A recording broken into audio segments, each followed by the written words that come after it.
Hi members, you most welcome. We are going to run a series of sessions to share on how best we can support commodity management, improving the storage of medicine that we in the facilities that we support, improve the documentation requirements. So we go straight to the store. This is a store here. We see commodities on the shelf, well and good. Yeah, but something more beyond putting them on the shelf. When you move into any facility with the permission of the person responsible for stores, because stores are supposed to be under lock and key, not anybody is allowed into the store with their permission. You move into the store, you ask to give support, being an IP, an implementing partner. They willingly welcome you because they are with their people, our colleagues, we support each other. So when you move into the store, check to see the level of organization, and the level of organization is achieved using a system we call a 5S system. The first S refers to sorting. Items have to be well sorted. You should avoid a situation where items are piled on top of the other. Then they are segregated by commodity type. Paracetamol, for instance, is separate from Fancida, separate from Coatem, and most times actually it's recommended items are separated by categorization by therapeutic groups, like for instance antibiotics are separate from antifungals. You may not know all these details, but the people who are managing this medicine, they know this particular medicine is for a particular therapeutic group. So we should be able to have a shelf, maybe a shelf for antibiotics, a shelf for painkillers, a shelf for drugs that are used for respiratory system, a shelf for drugs that are used for diseases of the heart, what we call cardiovascular.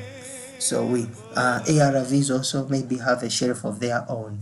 We expect to see that level of segregation in place, but within the commodity type itself, we segregate batches, because when we receive these items, we receive different batches. Sometimes they are coming from different manufacturers, so should be able to see this segregation. And if I look at one commodity, this cloxacillin, we expected to place batches that have different expiry dates separate from each other. If this is cloxacillin, yes, I think it is cloxacillin, we place the batch that is expiring first on the front row, and that one which expiring later is put behind. This is to help the person picking to observe what you call a FIFO. FIFO is first expiry, first out.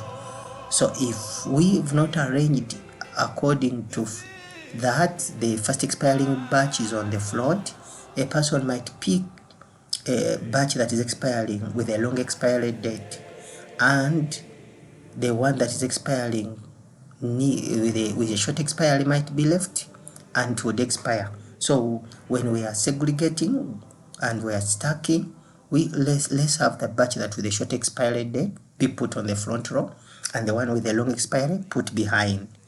Another thing that we may look at in the stores after sorting and segregation is the level of cleanness, what we call shining. The place has to be shining. You see it is neat, it is clean, and these are commodities that are going either to be eaten, swallowed, or injected in your body. They have to be kept in a very clean environment, very clean and neat, to avoid contaminating these commodities. So it's required daily someone is cleaning. There are no cobwebs around, there's no dust around, and the place should look neat, extremely neat. If it is not, chances of contaminating this medicine, because you pick a tin from a dirty environment, you open it up, and then once it is opened up, yeah, it's going to be contaminated. So we have to maintain the place very clean, and it's recommended to have cleaning log in the stores. When someone does the cleaning, he documents, and the cleaning materials used sometimes might be needed to be indicated on the cleaning log. Another thing we need to look at in the store is the storage conditions. Are they conducive to the items we are keeping? Check the temperatures, check the humidity.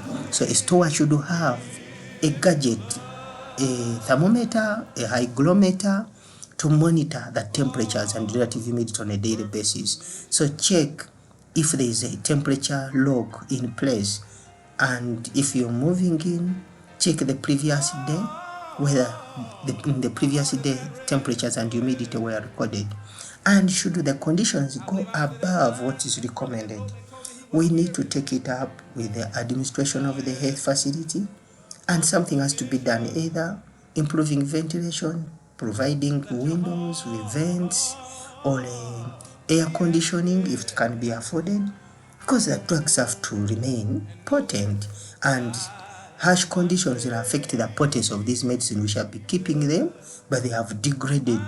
They have either turned into toxic forms, or they have become inert, an inert commodity.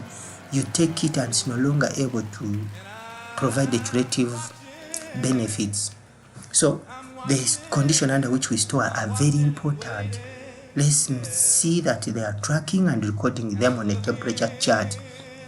Another thing we need to look at is this thing here. You see the stock cards. It's recommended they are placed near the item, so that the person who is picking, when he picks, immediately is picking, he updates that stock card to make sure that he has not forgotten to record what he has taken. And the stock card is an accountability tool. It accounts for the stock in the facility. If we've not updated it, we will not be able to account, and failure to account is an audit query, because these are medicine purchased with money. We have to account for that money, and they are highly expensive. They are very expensive, and we cannot just handle them anyhow. We need to have strong systems of accountability.